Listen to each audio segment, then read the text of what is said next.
I'm Justine. I'm here in Nepal with Nature Yoga. I'm pointing out some herbal medicinals that we can find naturally growing here. The first one is this lovely blooming magnolia tree here.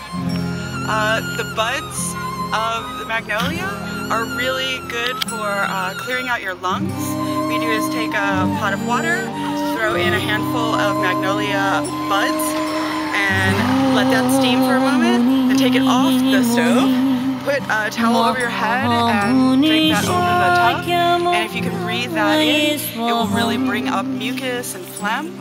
And you can do that maybe 2 or 3 times, give yourself a little break and then do it again. Very good for cleaning out your lungs.